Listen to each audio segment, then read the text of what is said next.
Welcome back, hot dogs. Got another video. Y'all know how we do. Entertainment. And usually Dragon Ball Super on Saturdays.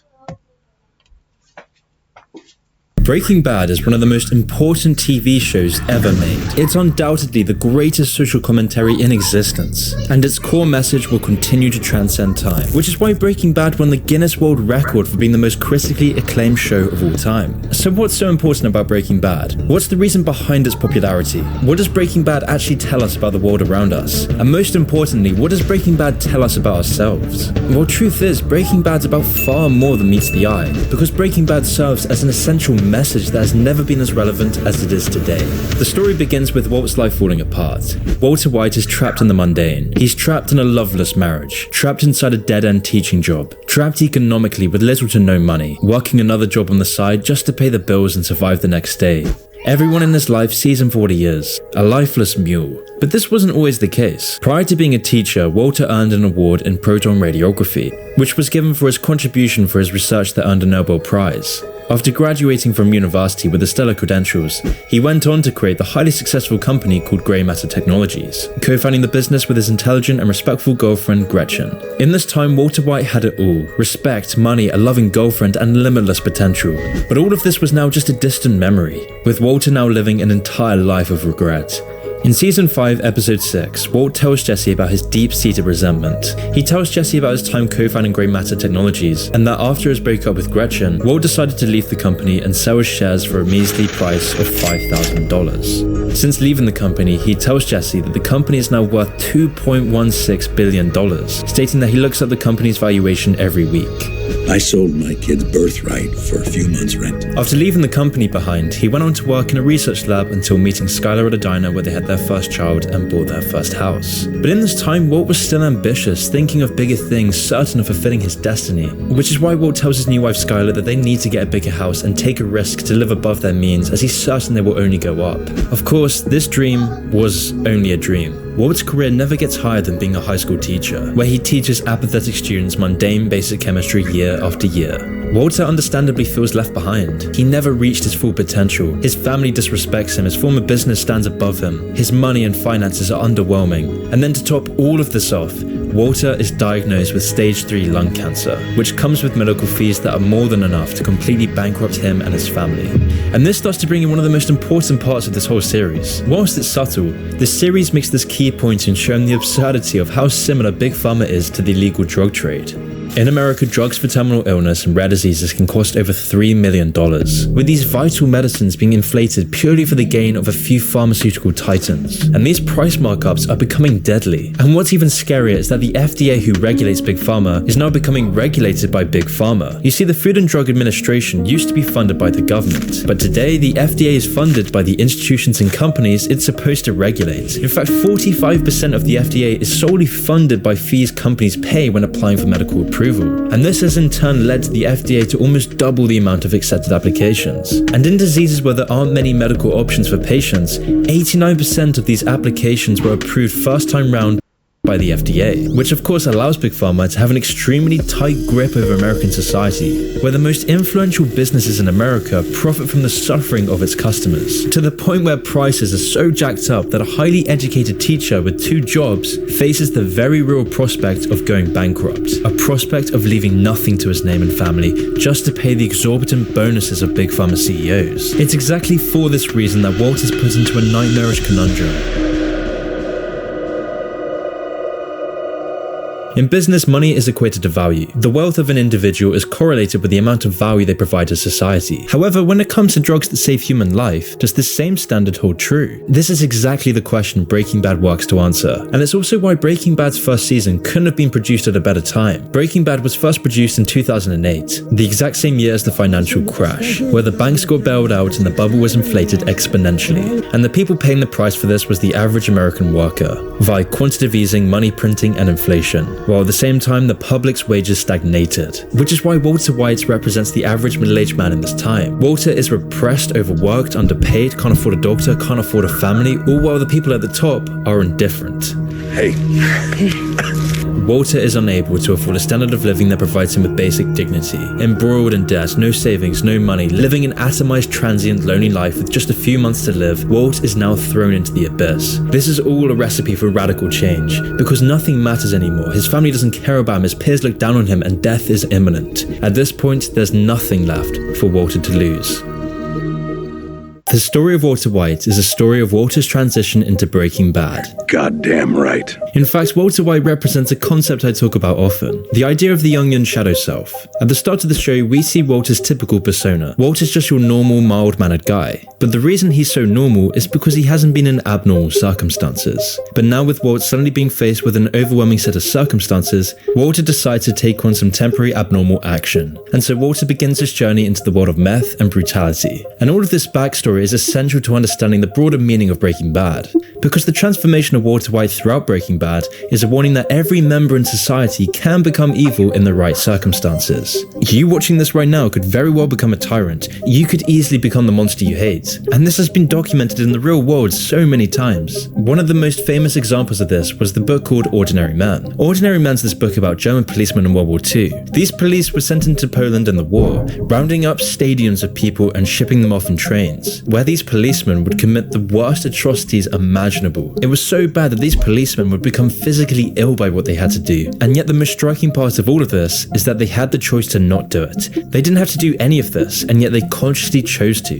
The book highlights the very real way you can end up in this evil place just one step at a time. It shows how these awful events like those in World War II can't just be understood as historical fact, because instead, we need to understand the casual pathways towards this transformation, because all these evil atrocities happen at one step at a time. Which is why in the case of Breaking Bad, we need to understand Walt's full backstory to understand the true reality of how any one of us could become a ruthless drug lord given the right circumstances. Walter first tiptoes into the drug trade when his DEA brother-in-law Hank invites him on a drug bust. There, he sees his former student Jesse Pinkman running away from the scene. Pinkman? Having known Jesse and needing a quick, easy way of making money, Walt offers to cook with him. The partnership being that Walt does the cooking and Jesse does the selling, using each other's strengths to make a quick buck. You want to cook crystal meth? After some convincing, the two begin working on their first batch. This is Walt's first step into Breaking Bad. Walter is outwardly rejecting any handouts from his former business partners, all to earn a big amount of cash and respect before he dies. But in this time, Walt is incredibly naive to the criminal world and sees criminals as rational humans he can talk to with respect. But this doesn't last for very long. After Jesse Pinkman sells the dealer Crazy 8, Crazy 8 lures them out and threatens to kill Walt and Jesse and steal their formula. To survive this nightmare scenario, Walt creates a poisonous gas to escape, although somehow Crazy 8 narrowly survives the gas. So now Walt is faced with his first major moral conundrum. What possible choice do you have at this point when you have a drug dealer who wants to kill you and will kill you? There's only one option. So Jesse and Walt flip a coin, and sure enough, Walt is now forced into killing Crazy 8. As you'd expect, this moment taints Walter's soul, and the transition into the shadow self is underway. Because not only is Walt cooking drugs and being involved with the death of Crazy 8, but Walt is constantly absent, he's lying to his family, he's hiding his cancer, his relationship with Jesse and his whereabouts. All of these lies and actions are eroding his moral filter, and this brings about exactly what he's trying to avoid. His lies are breaking apart his family, and with the trauma of Crazy 8's death, this whole situation is becoming too overwhelming. So Walt decides that for now, it's time to stop this mad fantasy. Maybe he should just accept his fate as a meek, mild-mannered, docile man. So Walt ignores Jesse's suggestion to keep cooking and goes back to his regular life. But this is a hit to his ego, his pride. He's back to the milquetoast life he was so desperate to escape, back to having no control, back to being just another consumer.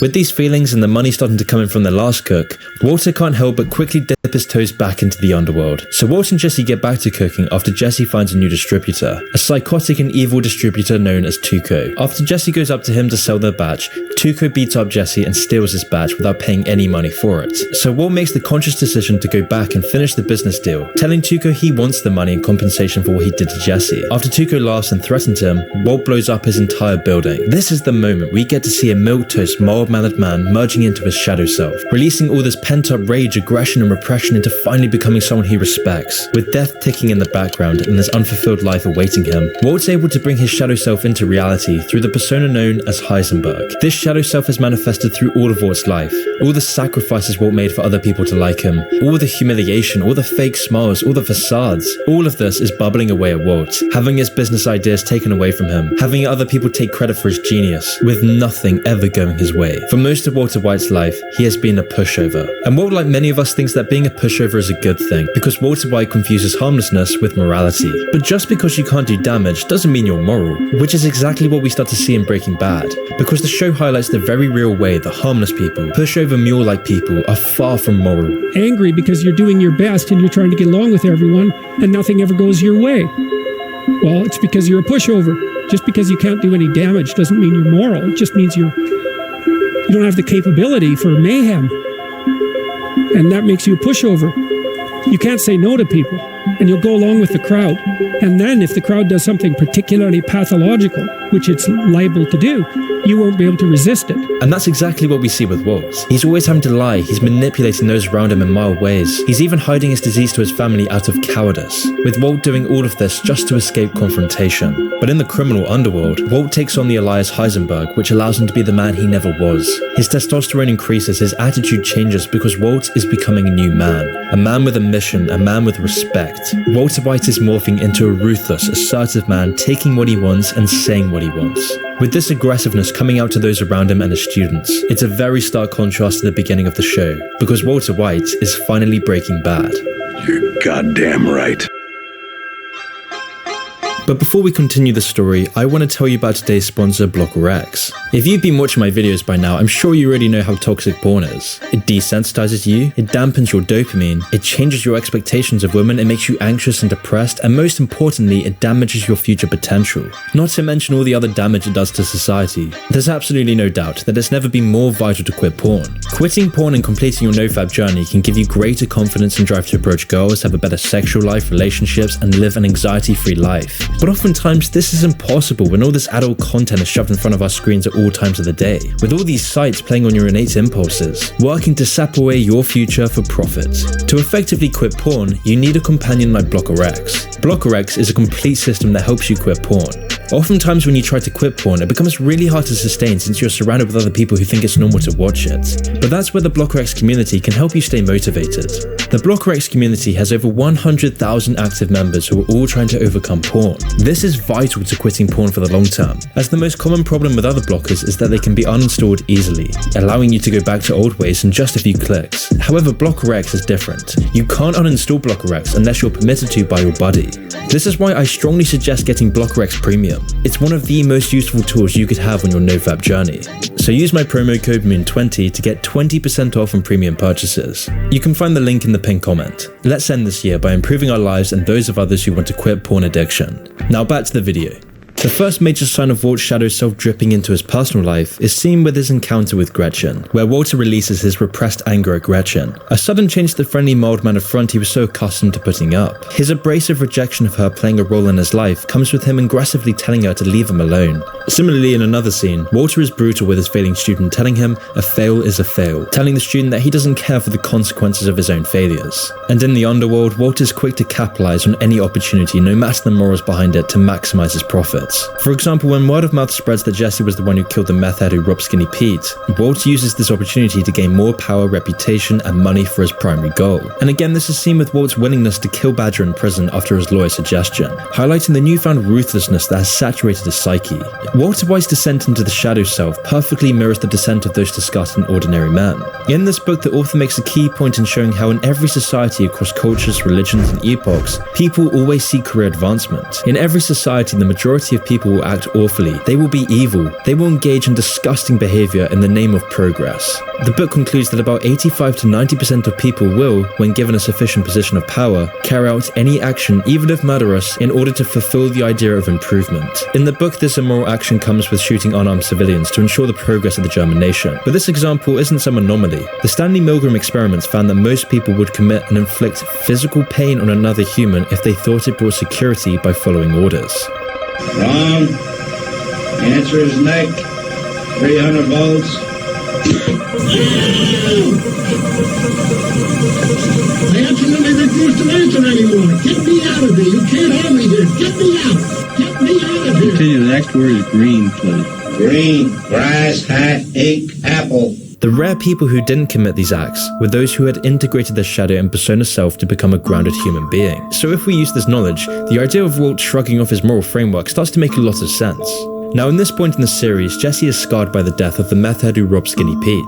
And added on to the witnessing of this death is a growing reputation after word gets out that Jesse was involved in the murder. The combination of these two things brings a wave of pressure that Jesse can no longer handle. So after falling in love with an addict next door, Jesse eventually becomes numbed in a cloud of drugs. And yet at the same time, their lawyer Saul Goodman brings in a new distributor for their product. This time the distributor is the calm and collected man known as Gus Fring. However, the catch is that Gus only works with reliable partners. And after seeing Walt's partnership with the drug addict Jesse, Gus is understandably hesitant to work with him. Although after Walt convinces Gus, they come to a deal. So now Walt needs to get the product to Gus, because if he can deliver this product on time, Walter will have more money than he ever dreamed of making in the first place. However, Jesse is becoming less and less reliable, falling into a drug spiral with his addict girlfriend, with Jesse's girlfriend luring him away from the business and into a new life far away from home. She wants to escape with Jesse and threatens Walt's whole plan. So when it comes to the big deal with Gus, Walter's left to do the deal himself. When Walter arrives at Jesse's, he sees Jesse and Jane passed out on drugs, with Jane vomiting and suffocating in a drug-induced haze. And then added onto this, Walt's wife births their new child.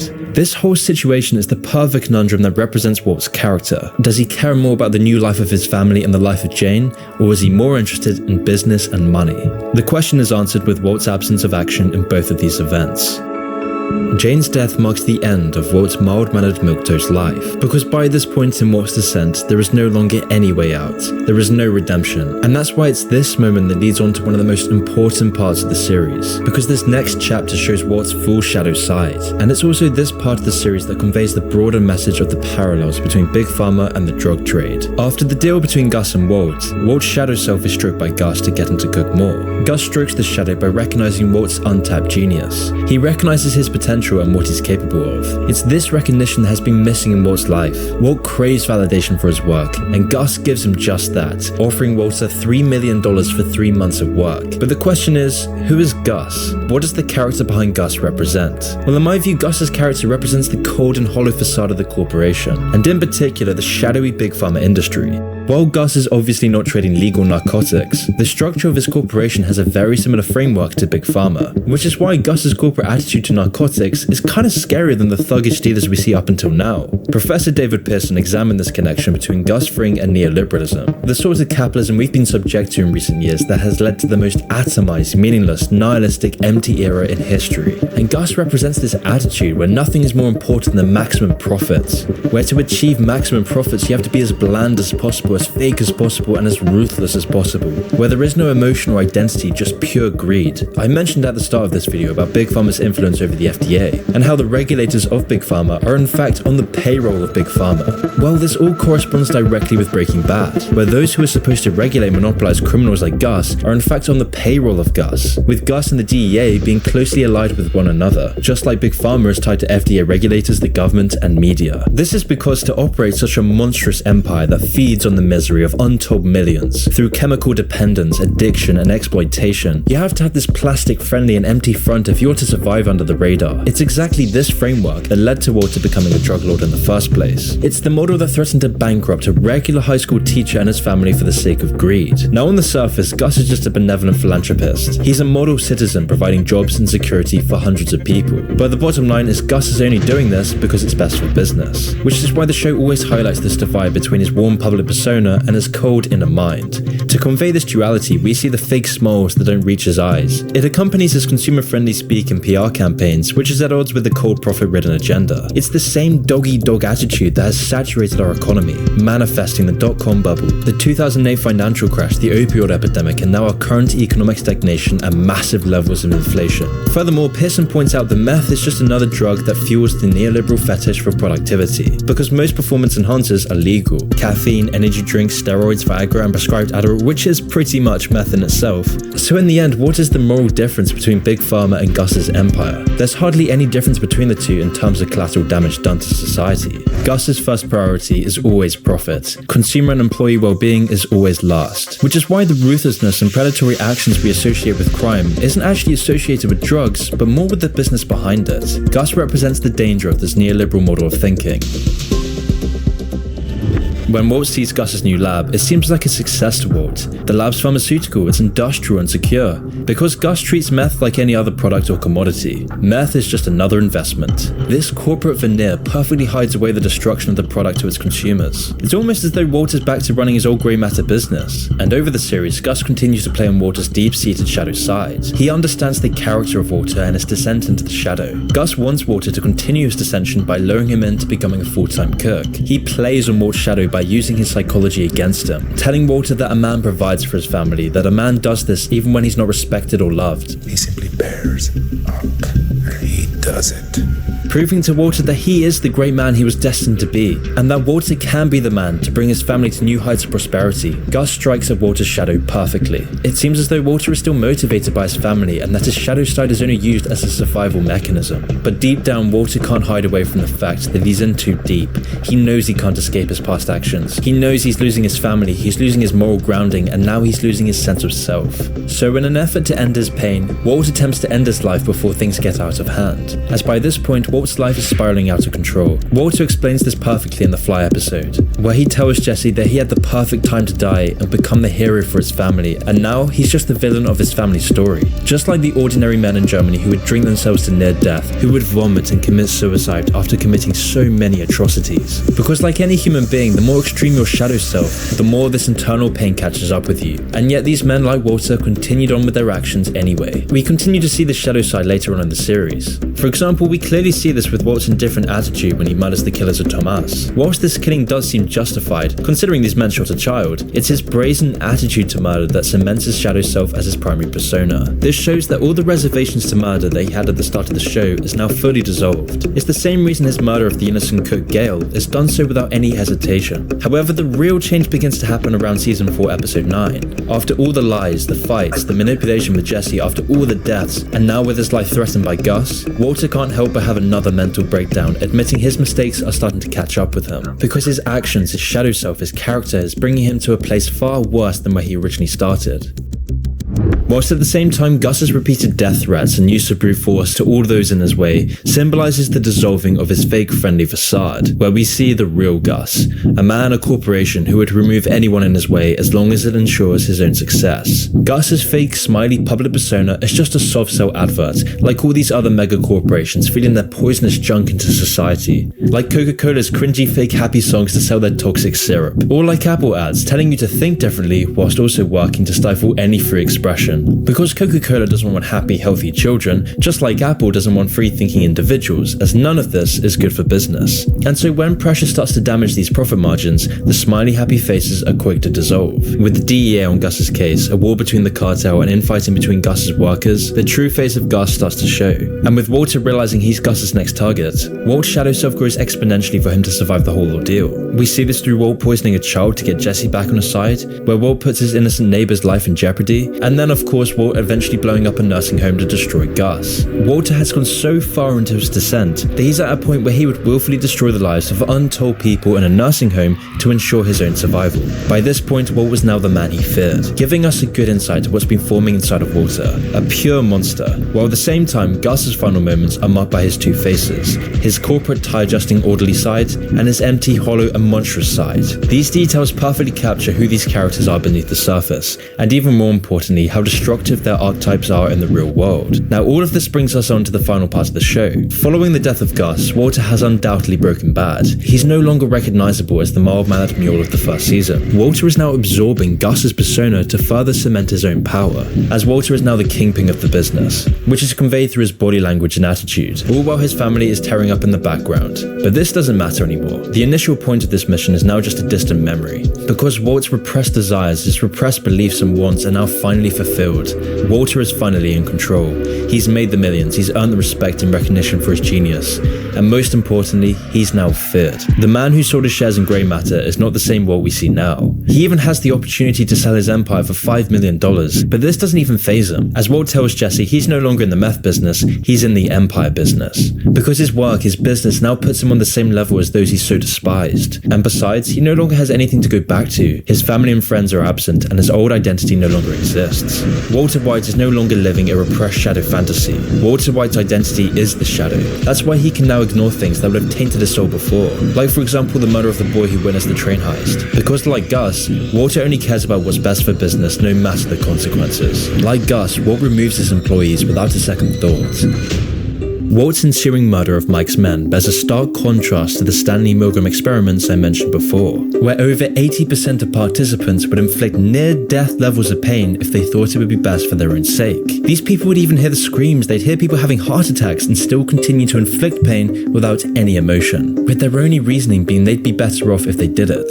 So as Walter looks outside of his window, he's able to remove any sense of remorse as his actions are simply what's best for his own sake. But with his cancer diagnosis coming back and being reminded of his ending life, Walter starts to realize that his shadow self is only making his life worse. His loved ones hate him, Jesse fears him, and he has no one but himself to show his ego to. So Walter chooses to finally leave his empire behind, as he realizes the true value of the connections he's abandoned in the process. After coming back to some sort of normality and trying to rekindle his abandoned social connections, Walt's actions now finally catch up with him. Jesse realizes that Walter was the one who poisoned the child, and Hank realizes Heisenberg was Walt's all along. Walter White is finally met with justice. He starts to lose everything. He becomes responsible for the death of his brother-in-law Hank. He completely loses all ties to his family and any relationship he might have had with Jesse. He loses most of his money. He's a dying fugitive on the run from the law. Everyone he once knew now despises him. He's hidden away on the lonely brinks of society in a cold, depressing cabin. Walter's final act is his only redemption as he wipes out all the men who enslaved Jesse and stole his money and the life of Hank. The show concludes with Walt dying back in the lab where it all began, with Walter's shadow being the very thing that brought him to his knees.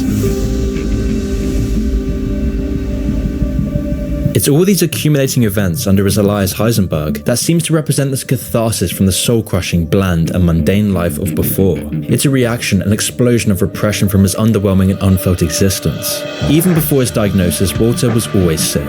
Sick by following a path of untrammeled rationalism, pettiness, vindictiveness, and bottom-lineism. It was only after his diagnosis that Walt realized how long he'd been sick. So his whole psyche began to produce antibodies in response to his underwhelming character. Heisenberg was just this enormous effort at self-healing. All the violence, power, or money, what does this all have in common? It was a rejection of his weak, timid, and cowardly character through a reversion to his shadow side. He had to run away from his sterile existence, and the only way he could get away from it was a return to what was untapped, becoming the infamous Heisenberg, a ruthless, powerful, and merciless man. Ordinary Men parallels this exact narrative, where free-thinking ordinary people in society would willfully turn into the monsters they feared, all one step at a time.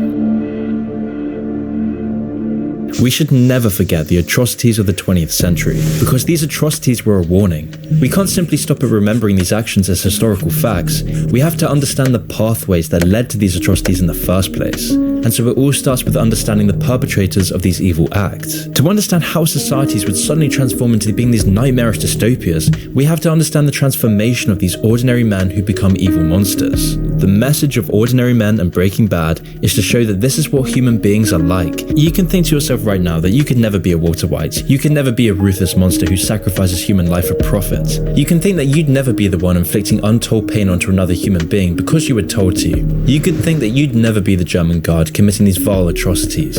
But the statistics say otherwise. You probably would do the same, and I'm no exception either. I mean, statistically, almost all of us would, which is why we need to understand the shadow within us. We need to understand what's repressed inside of us, the monster that's bubbling under the surface. Because only when you integrate your shadow can you be sure of your character. Only then can you build a strong moral foundation that will guide you through a virtuous life. The character of Walter White is probably the best portrayal of a man who never amends his dark side, whose shadow side causes him to spiral out of control.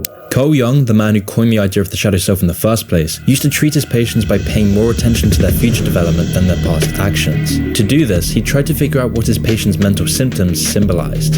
And that's something which has been all too lost in modern political discourse, where we blame the symptoms that lead to destructive action rather than blaming the roots of these symptoms. We prescribe drugs to treat symptoms rather than integrating and understanding what's behind these symptoms in the first place. We study historical facts rather than trying to understand the causal pathways behind them. Carl Jung explained that no one is inherently good or evil. We all have a shadow we keep locked within. Under the right circumstances, the shadow may manifest itself, clouding our judgment or perhaps guiding us down that behavioral path. Walter White's shadow was a prideful, greedy, and angry one from the beginning. He had put a heavy lid on his shadow, or at least that's what he thought. It just took the right amount of pressure for him to discover, integrate, and fully embrace his shadow self. So perhaps we should start looking at our own selves and what guides our actions. And maybe we should start to attack the roots of our social problems rather than always taking temporary mitigative action.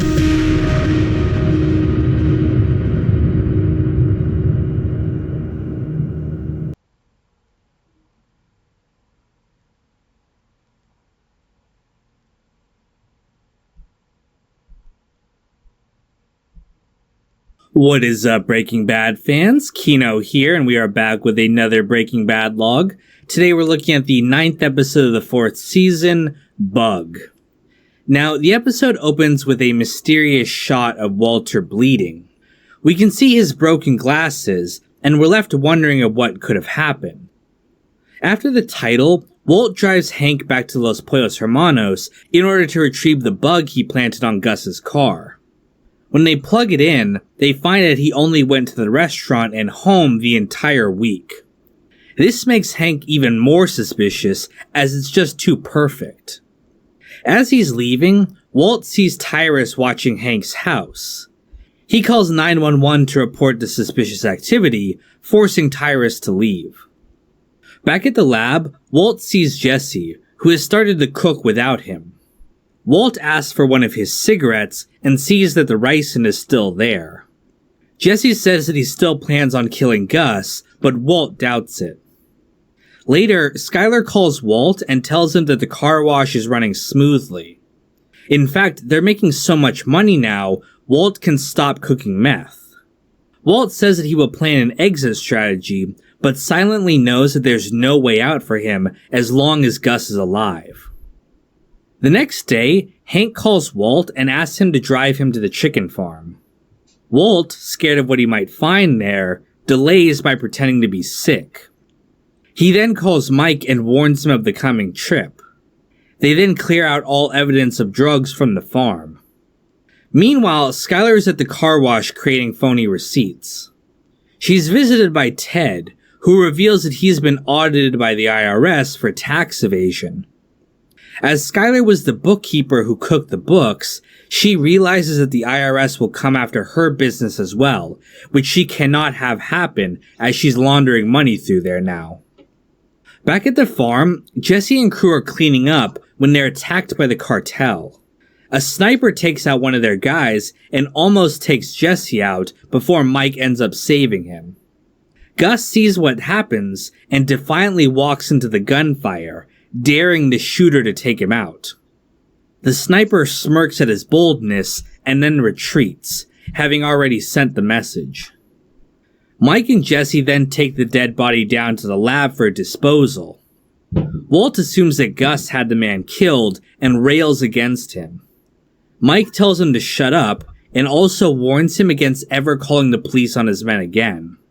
They then dissolve the body in acid. Outside, Jesse confronts Mike about what happened and what Gus is doing to protect them. Mike tells him to talk to Gus directly, shocking Jesse that he's allowed to see the boss. The next day, Ted is being interviewed by a forensic accountant at the IRS about his missing revenue. Skyler arrives dressed like a bimbo and acting stupid. She pretends that all of the unreported revenue is just a mistake on her part and gives a very convincing performance. The agent believes her and drops all of the criminal charges. Outside, Skyler tells Ted to pay his back taxes and fines and then he'll be free. However, he reveals that he's completely broke and has nothing to pay the IRS with. That evening, Jesse goes to Gus's house for dinner. Gus makes him the same fish stew that he made for Walt, with only one pot for both of them to share. I wonder if indeed that Gus is being prepared in case Jesse tries to poison him. Gus agrees to answer Jesse's questions, but first asks him if he can cook Walt's formula. Jesse accuses Gus of trying to manipulate him, and says that he will not cook for him if they kill Walt. Gus responds that that's not what he wants, and instead needs his help in order to prevent a war with the cartel. That night, Skylar is unable to sleep given the situation with Ted. She goes to look at their money under their house, getting an idea. The next day after work, Walt retrieves the bug that he planted on Jesse's car. He finds that Jesse went to Gus's house for over 2 hours. Jesse then calls him, asking him to come over. When he does, Jesse tells him that they are going to send him to Mexico in order to teach the cartel how to cook Walt's formula. Jesse begs for Walt's help, but Walt confronts him about the dinner with Gus. He reveals that he bugged Jesse's car, and, angry about his seeming betrayal for Gus, tells him that he's going to screw up and get killed in Mexico. Angry, Jesse attacks Walt, which ends up in a brutal fight. Jesse eventually beats Walt down and tells him to leave and never come back. We've come full circle to the beginning of the episode, with Walt beating and battered after the fight. The title of the episode, Bug, obviously refers on the different bugs that are planted on people's cars in order to track them. When Jesse goes to visit Gus at his house, all of the toys that were there when Walt visited are gone. This probably suggests that Gus has no children, and was just trying to play into Walt's motivations as a provider for his children. Furthermore, Gus would probably not want to remind Jesse of children, given that this conflict started because of the murder of the child Tomas.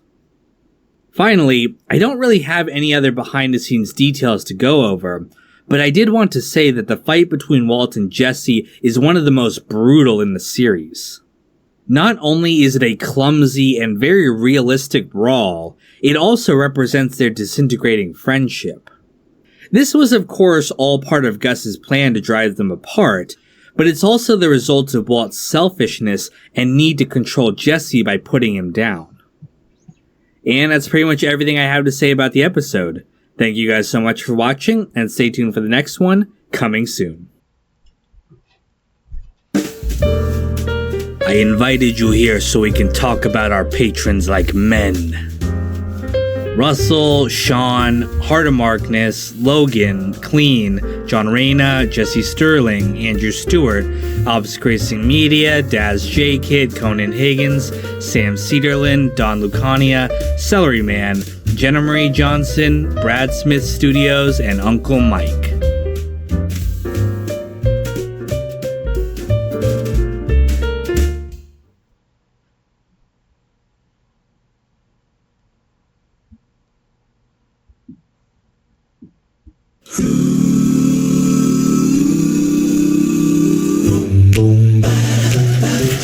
Okay, cereal. We got Lucky Charms, Cocoa Puffs, Frosted Flakes, Maple Loops. I want Maple Loops. It's got oats and corn and wheat. It's the sweetest breakfast treat. It's Maple-licious. You know who wrote that song? Your Uncle Charlie wrote that. No lie. Kid, if I was gonna lie, I'd say I wrote Stairway to Heaven, not the Maple Loops song. You two are really good together. Thank you. So does your wife sing too? Oh, no, I'm not married. What a shame. Wow. You're even better than a dog.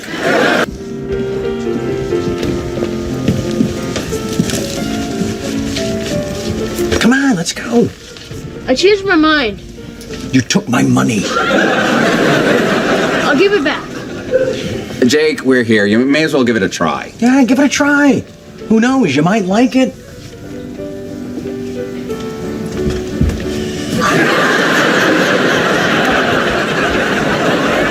I will never forgive you for this.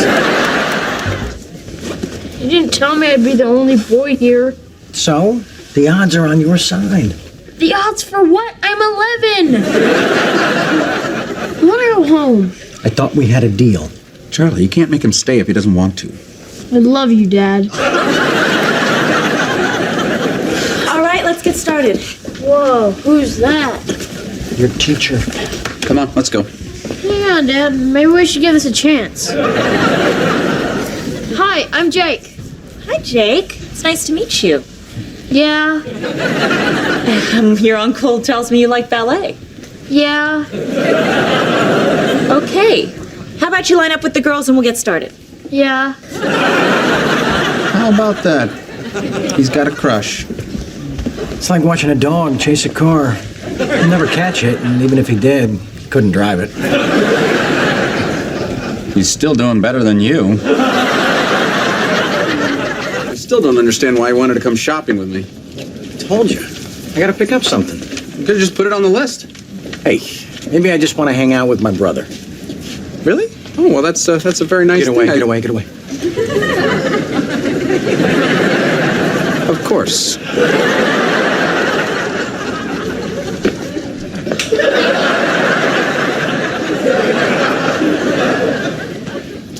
Excuse me. Do you know where the chewable vitamins are? Oh, I think they're... Oh my God, you're him. I'm sorry? You're Charlie Waffles, right? You caught me. My daughter just loves your songs. Oh, Jay, you don't know how that fills my heart. There's about to be a vomit spill on aisle 3. How old is your little girl? 5. No way. Did you have her when you were 12? Oh, you're sweet. I know. Hey, she's not going to believe I met you. Can I take a picture of you? Better still, let's take one together. Excuse me, sir. Would you take our picture? Sir? Oh, yeah, sure. Say waffles. Waffles! Thanks, pal. Thank you. Don't let your husband see that. He might get the wrong idea about Charlie Waffles. Oh, there is no husband. No kidding. Oh, my God. Jody is going to love this. I'm going to save it for her birthday. Her birthday's coming up? This weekend, she'll be 6. Oh, what a magical age. Tell you what, how would Jody like a free Charlie Waffles birthday concert? You would do that? Who loves kids? Charlie Waffles. Right. Call me. Look, it's got a little waffle on it. How adorable. Told you I had to pick something up. Just out of curiosity, does this Wendy Cho hate her parents? I don't think so. Why? Just trying to get a handle on the relationship. She says she likes me because I'm unpretentious. Do you know what that means? It means she likes me. Yeah, okay. So what do you want this gift to say? Happy birthday? A birthday card says happy birthday. What are you trying to tell her by giving her jewelry? I don't know. I guess that I love her. What? Nothing. That's terrific. Hey, just because you don't love any girl doesn't mean I shouldn't.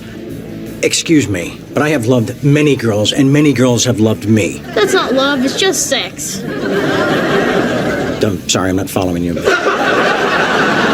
If you died tomorrow, how many of those girls would come to your funeral? A lot of them. Granted, a few might show up just to make sure I'm really dead. But I feel confident that the overall tone of the event would be one of sadness. If you say so. Yeah, I say so. Now let's get out of here. I haven't picked out a gift yet. Then get her the stupid skull earrings. But you said she wouldn't like them. Who do I know? Nobody loves me. Nobody's coming to my funeral. Whoa, where'd that come from? Okay. It's your birthday, we're going to a ball game, and we've only got 3 tickets. Cool. It's not his birthday. What else you get me? It's not your birthday. Charlie, what's going on? I've got a very delicate situation here, and I need to appear as if I have plans today. Does your delicate situation have a name? I'm sure she does. Just follow my lead. Dodgers or Angels? Let's say Dodgers. See, the kid knows how to do this. I'll get my mitt. Oh boy, ball game. Now that's commitment. It's not commitment. That's lead paint in the nursery. Hey, Steve! You down there? Oh, yeah, and my name's Steve. Coming! Charlie, I am not going to lie to some poor woman just so you can dump her. I am not dumping her. We've just grown apart. Since you picked her up at a bar last night? People change. Hello?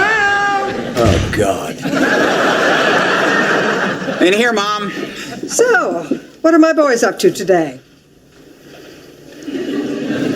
We're going to a Dodger game and we've only got 3 tickets. Hey, Jake. I got new cleats. Nice. Listen, Jake, buddy.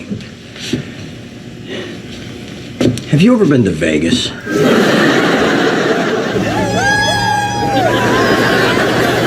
So you're the infamous Uncle Charlie. I've heard about you. Everybody out, watch your heads, one at a time.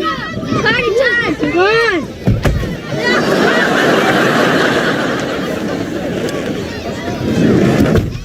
So here's the deal, Uncle Charlie. I find you attractive. I have 3 kids, a bastard of an ex-husband. I work 50 hours a week running my own travel agency. I'm at the peak of my sexuality, and I have a 3-hour window Wednesday nights when the kids are at Taekwondo. You in or out?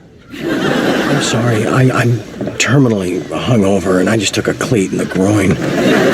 Email me. allaboardgloria@aol.com.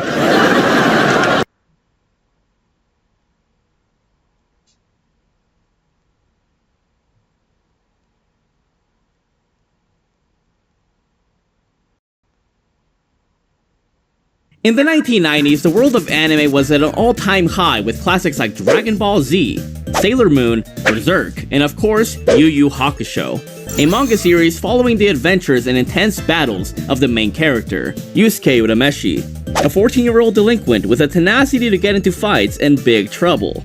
After being hit by a car due to saving a child's life and being determined to be an innately good person, Yusuke becomes a spirit and tries to get back into his body with the help of his friends Botan, a spirit world guide, Keiko, and Kuwabara. Unfortunately, after an arsonist tries to burn his house down, and he does a selfless act of saving his love interest, Keiko, by sacrificing his only means of coming back to life, Yusuke is then given the chance to come back and become a spirit detective for the spiritual world. Along the way, Yusuke encounters cunning adversaries, tricky situations, and all-around overpowered obstacles that threaten the world as he knew it. In this video, I'll be diving into the world of Yu Yu Hakusho's manga and anime series, not the movies, to decipher how strong, fast, and overpowered Yusuke Urameshi truly is. So without further ado, let's get right into this. After being resurrected, Yusuke's first task was to obtain 3 mythical artifacts, a soul-snatching orb called the Gakidama, a mirror of darkness that grants wishes called the Forlorn Hope, and a demonic sword of shadows that can turn people into demons. Along the way, Yusuke is taught his signature move, the Ray Gun or Spirit Gun, which concentrates his spiritual energy, Reiki, into a singular point, which you can think of as ki or chakra or spiritual pressure equivalents. At first, Yusuke could only fire it once, but as he trained and got stronger, he could manage to fire it multiple times, and it is also worth noting that it does multiply his power output. In the battle against the demon Goki, who had the Gakidama orb, Yusuke found his power to be so overwhelming that he was quickly beaten the first time. But the second time he encountered him, he realized that he had to finish the battle in one shot and somehow bypass Goki's high durability. So, after forcing Goki to get up close and personal to him, Yusuke manages to finish him off by firing his ray gun into his mouth, ending the battle right then and there, and Yusuke successfully capturing one of the 3 mystic artifacts. Luckily, Kurama, a fox demon with a human form, agreed to give back the Forlorn Hope without a second's hesitation, since all he wanted to do was to use it to save his mother's life. After helping him with this mission, all that was left at this point was to get the demon-turning sword that another fan favorite had, Hiei, the demon from the Ice Maiden lands. In the fight, Yusuke has some trouble keeping up with Hiei's incredible speed, which is actually a very, common trope with him. But as the encounter heats up, he eventually becomes stronger and stronger. And that is a common trope that we'll see with Yusuke because the harder that he fights and the more desperate he is to win, the more his power increases, or in other terms, he has reactive power growth. In turn, Hiei decides to unleash his Jagan state, a form that changes his appearance and grants him multiple abilities, such as telepathy and telekinesis. Unfortunately, he was restrained by Hiei's demonic binds and would have been killed off if it wasn't for Kurama's interference, giving Yusuke a chance to fight back. Given that Hiei was too fast for him, Yusuke couldn't quite hit Hiei head-on. So Yusuke outsmarts him and anticipates that he would dodge, and he fires a ray gun that manages to defeat Hiei by bouncing off the dark mirror, ending his treachery right then and there. Although admittedly, he said he didn't know if it would work, and he bet it all on luck. However, it is worthy to note that since Hiei had just undergone the procedure to get his Jogon Eye, this had essentially made him a D-class demon and extremely nerfed his power. Speaking of, the series does have rankings when it pertains to the character's power, so during this point, Yusuke was still a D-class scrub, but that would change very soon. I will be discussing Yusuke's speed more in depth later on, but Hiei being able to dodge a point-blank spirit gun is a feat that can be argued to be faster than light, given that the spirit gun bounced off of the mirror in a similar fashion to an actual ray of light. So, for a D-class demon to have such high levels of speed is insane to think about, considering the great boost in power that they get later on. Then we get into a training arc where Yusuke and his friend Kuwabara are tasked with trying to find a notorious demon called Rando, who had a crazy high reputation for defeating 99 Reiki masters and jacked all of their skills. So they had to try and find him amongst the dozens of contestants that arrived to get taught by Genkai, an old master of Reiki and one of the best out there. During the examinations, Yusuke is given a high score in Reiki amount and raw power, but has low Reiki response or spiritual faculties or awareness, while Kuwabara on the other hand had high Reiki response, high raw power, but lower Reiki amount. Eventually, the examinations went into a tournament, in which one of Yusuke's matches was against a man known as Kibano, who was well versed in all forms of martial arts and had way more experience than Yusuke. Since the battle was in darkness, it was hard for Yusuke to keep track of him, and so, Kibano started overwhelming him, and he even managed to hit him with a Reiki-powered elbow hit, which Yusuke manages to endure. However, he was clearly on the ropes in this battle. But thanks to his ingenuity and a cigarette that was previously discarded by Genkai, he was able to use its light in order to see his opponent and defeat him. Yeah, he technically cheated, but there were no rules against such a thing, and Kibano did have a special helmet that assisted him in the darkness. Afterwards, Yusuke faces off against Kazemaru, a highly experienced ninja descendant. Since he was exhausted from the last match, Yusuke was unable to counter his barrage of attacks and is pushed into a corner by his Reiki tracking shurikens. So, Yusuke did the only thing that he could think of, and that was to try and trick Kazemaru's shurikens into hitting him on some Goku vs Frieza type by suddenly disappearing. But then it turned out that he had actually fallen underwater without planning for it, and this left Kazemaru out for the count as his own explosives knocked him out. Analyzing the battle, Genkai is impressed and says that Yusuke's fortune is really good, almost too good for a shonen protagonist. Unfortunately, there were no rests between battles, so after Kuwabara was violently defeated by Rando, Yusuke is forced to fight him while heavily exhausted, but he does manage to give him a tough fight by rushing straight into his vacuum blade attacks to reduce his cutting power. Along the way, he lands a critical hit and seemingly knocks out Rando, but he awakens and admits that it's been so long since he's fought in his true demon form and decides to unleash it. Rando was so nasty in this state as he was straight up bullying Yusuke by ensnaring him with a thread and batting him around until he decided to have him fall from a tree to get eaten by a demonic fish that he summoned. But then, Yusuke manages to call upon more energy with Kuwabara's help and fires a powerful ray gun at Rando, which countered his own. And speaking of Rando, despite being a low-class demon, he was able to replicate the ray gun after just seeing it once. Unfortunately, the very powerful blast does not manage to kill Rando, so at this point you might be thinking that, yeah, Yusuke was screwed, especially since Rando was about to use a chant to try and shrink Yusuke in order to make him easier to kill. Ultimately though, Rando's shrinking chant bounced back on him due to Yusuke's ears being clogged up by seaweed, and Yusuke manages to win just barely by elbowing him in the chest, ending his mean streak once and for all. Although Yusuke is definitely a good strategist, it is not fair to skip over the fact that he certainly had a lot of luck in this arc.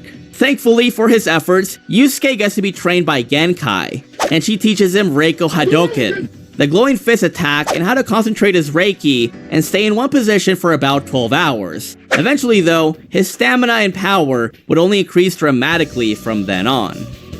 Now we get to the 4 Holy Beast arc where Yusuke and his crew, Hiei, Kurama, and Kuwabara, are tasked with defeating 4 monsters who wanted to take over mankind with demonic parasites. Although Hiei was still pretty salty about his previous defeat, he decided to help out the humans to clean his criminal record.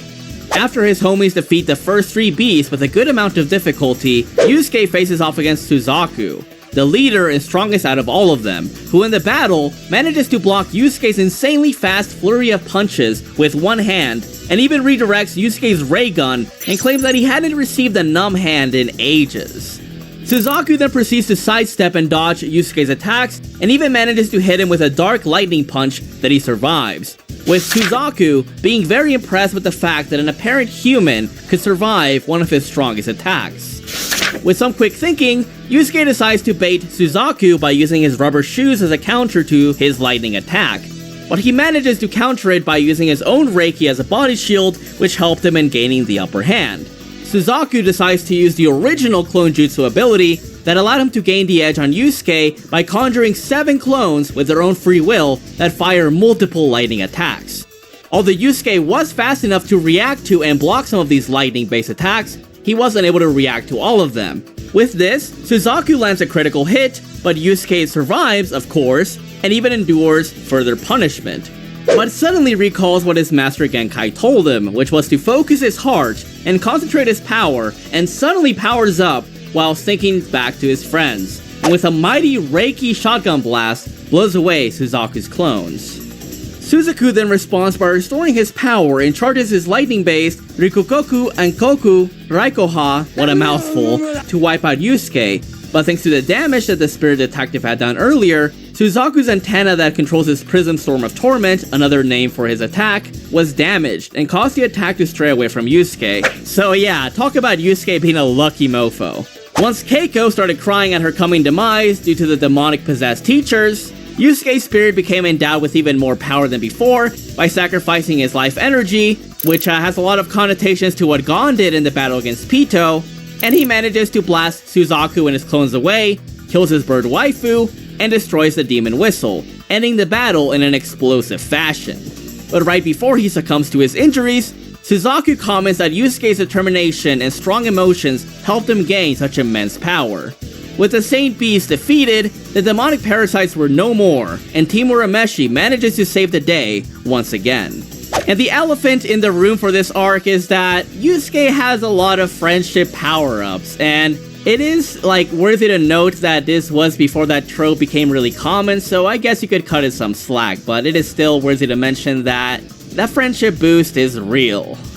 Right before we get into my opinion the best arc in arguably all of Shonen, Yusuke and Kuwabara are tasked with saving Yukina, an ice princess and Hiei's sister who was being held hostage for her beautiful crystal tears that were worth a lot of moolah.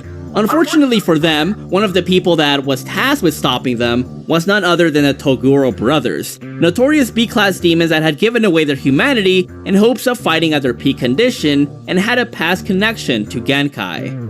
During this point, the younger Toguro, the muscled-up Chad, was strong enough to take care of Kuwabara and Yusuke at the same time, alongside his elder brother, who could morph his body into a sword or armor to defend from Yusuke's ray gun.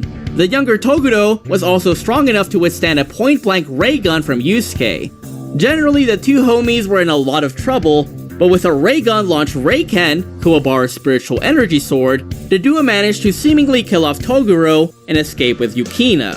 However, unbeknownst to them at the time, Toguro had basically thrown the match on purpose to make the guy who was holding Yukina bankrupt, as those were his primary orders, but he was impressed with Yusuke's potential.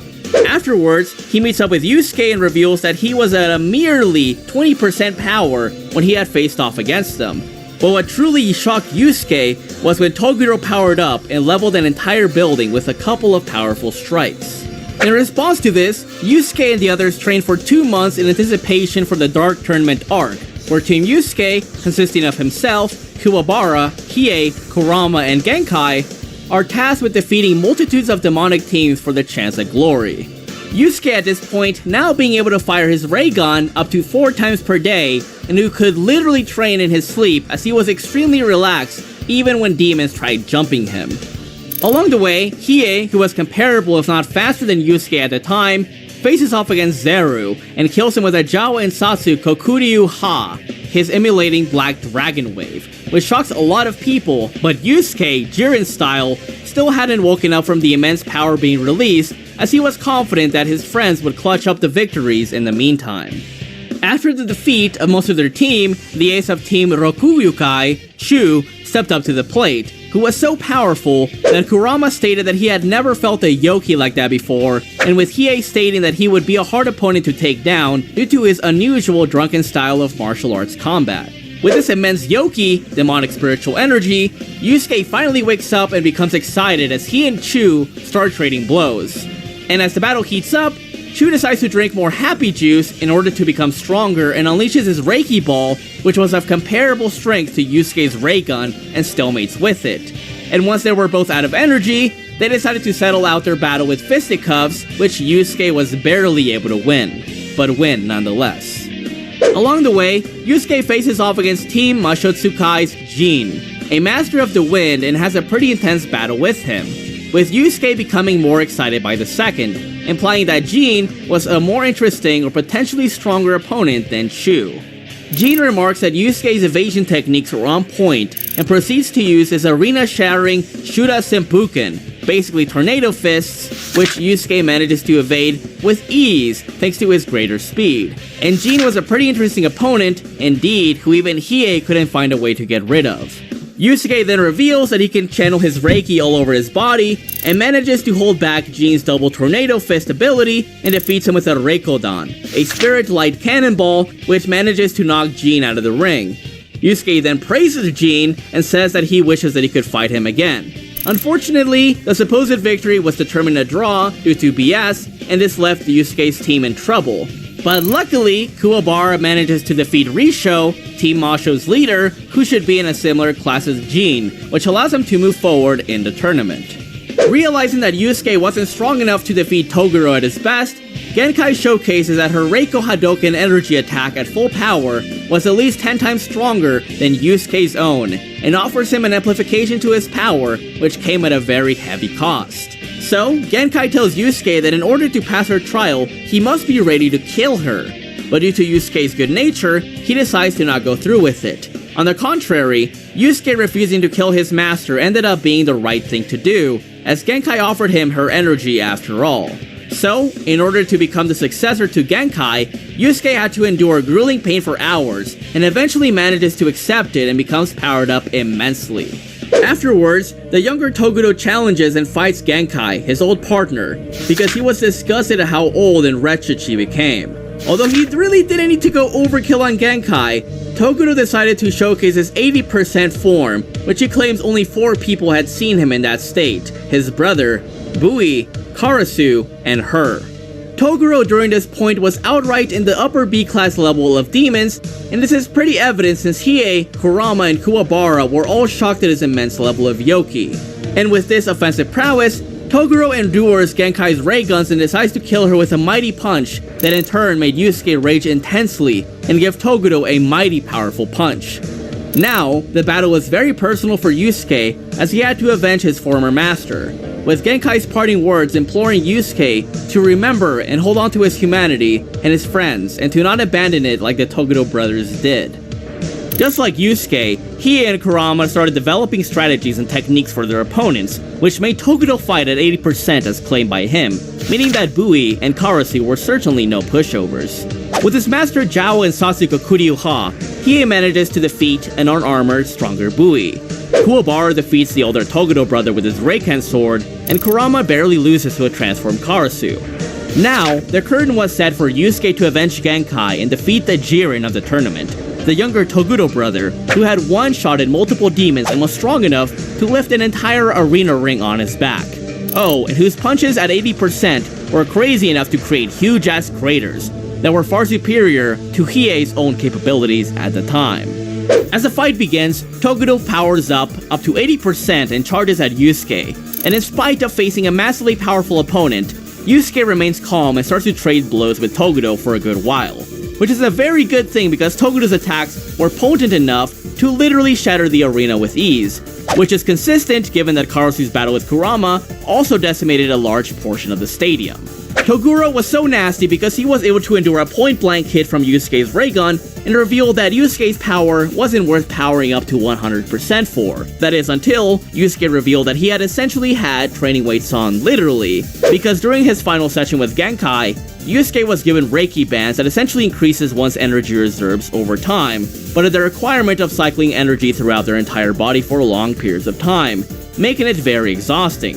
But the trade-off was worth it, as according to Genkai, Yusuke would be able to make his full power at the time 20% of what he would obtain after the training, implying that he got a 5 times multiplier since when he fought Chu and Jin.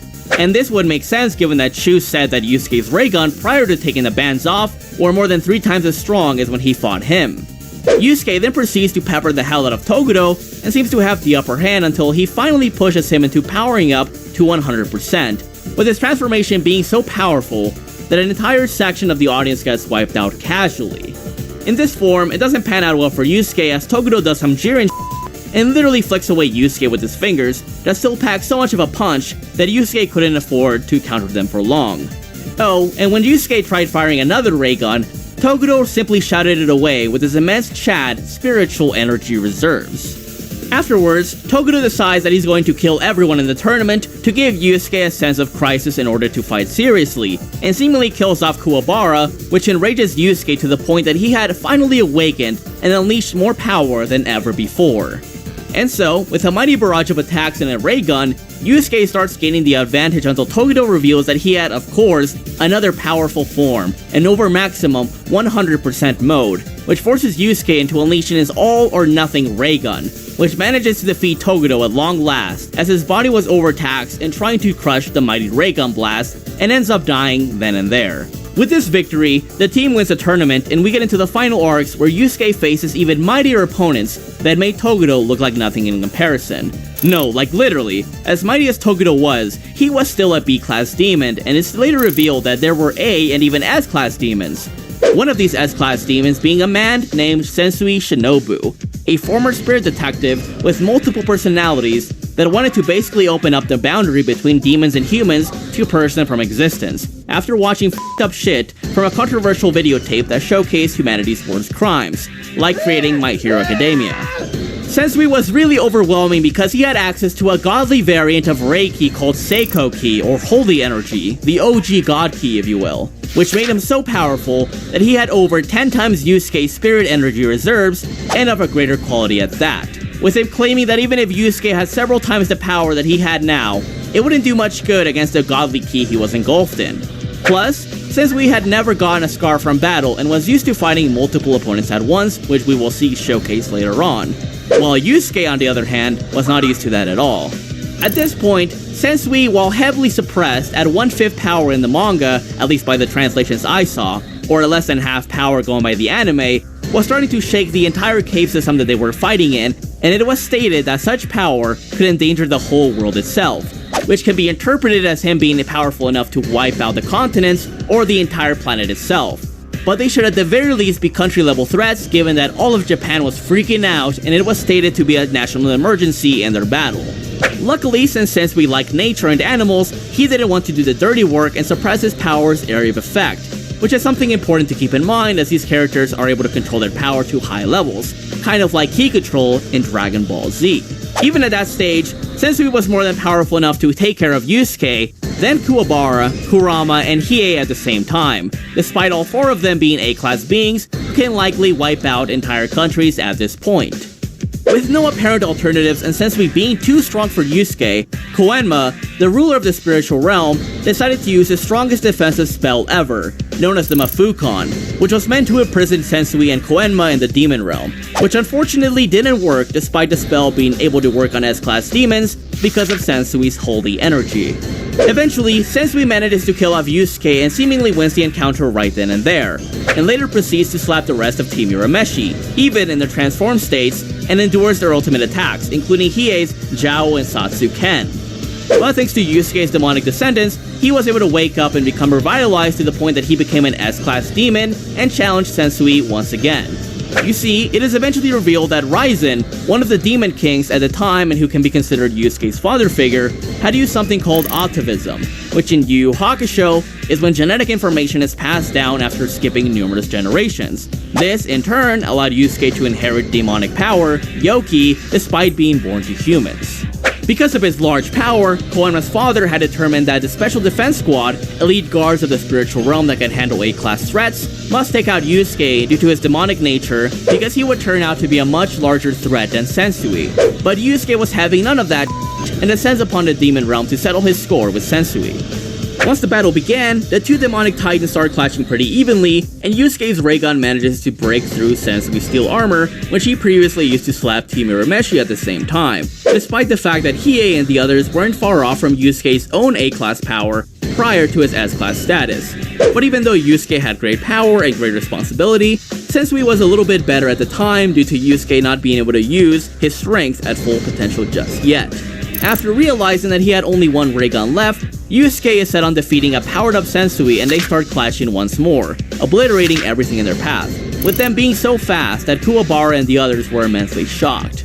Koenma then comments that their immense power was creating tremendous cyclones and that a battle between two S-class demons would surely wipe all of them out if they stood in between them. As their battle heats up even more and more and it seemed that Yusuke would lose, Raizen mind controls and purposefully unleashes the demonic presence within Yusuke and transforms him, complete with body tattoos and long majestic hair. The OG Vasto Lorde, if you will. And it's not even a contest at this point since Yusuke manages to speedblitz Sensui and fires a mighty powerful ray gun at him, which ends the battle at the behest of Yusuke claiming that it was not his actual ray gun, since he implies that someone or something was controlling him. Regardless, Yusuke manages to defeat Sensui and ends the demonic invasion. So, Yusuke's new goal was to find Raizen, get back at him for interfering in his battle, and become stronger than ever before. After finding Raizen, Yusuke decides to train day in and day out against Hokushin, an S-class demon who surpassed Sensui, and 3 A-class demons at the same time for a full year. You see, after Raizen's death due to him not wanting to eat a human soul, Yusuke decided it would be better to hold a tournament to settle any disputes rather than have a full-out war, which Yomi, Kurama's old friend and one of the Demon Kings, agreed with, alongside Mukuro, Hiei's leader and the Demon Queen. Although they don't appear much, we do get spiritual power levels in the series as a pre-tournament Yusuke measured a whopping 200,000, while Jin and Chu, for instance, had reached over 120,000 spiritual power ratings, meaning that even the B-class fodder from previous tournaments had ascended to S-class threats and Yusuke was far ahead of them in base.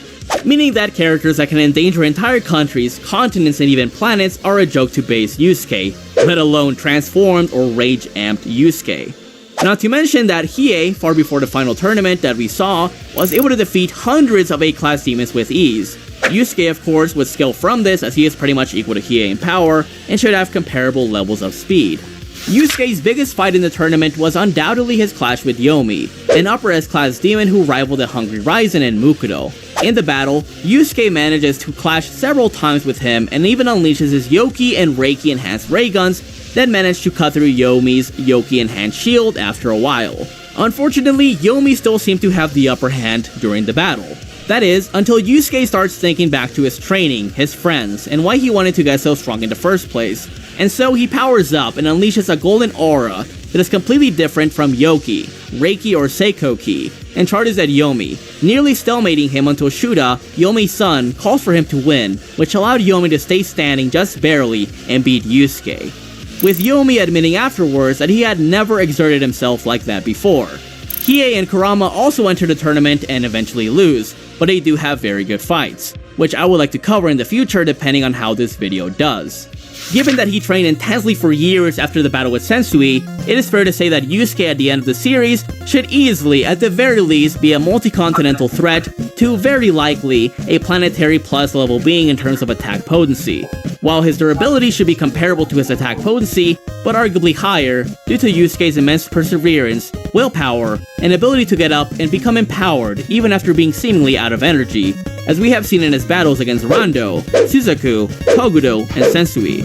Speaking of, his stamina should be insane as we have seen other demons fight for hours, and he has even run non-stop for entire days. Not to mention that he trained to stay in one's position for 12 hours. For speed, we have seen Yusuke react to and block several lightning-based attacks from Suzaku, and he's obviously kept up with beings like Jin, who have reacted to his ray gun. Even fodder beings such as Seiryu, one of the holy bees, has hypersonic speeds as he can throw 100 punches in a second, yet was cut down with ease by Hiei.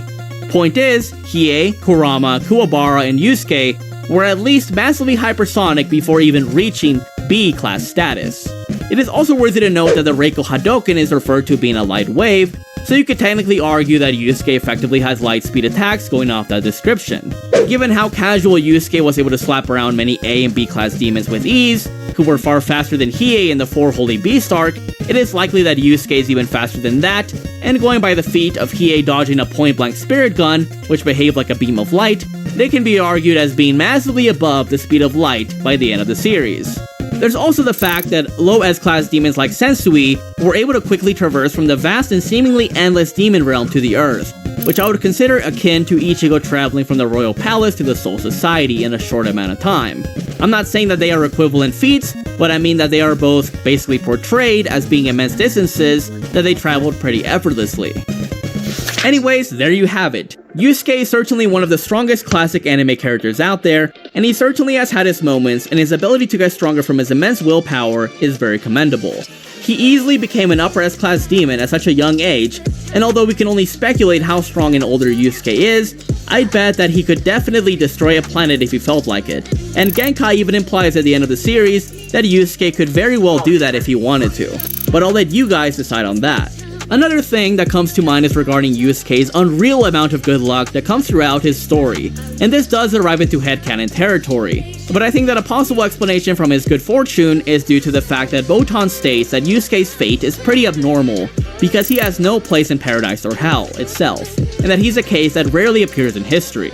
And although I did love the anime, the soundtrack, and its characters, I would be lying if I didn't find it at least somewhat annoying that Yusuke got lucky several times during his battles. But yeah guys, I hope that you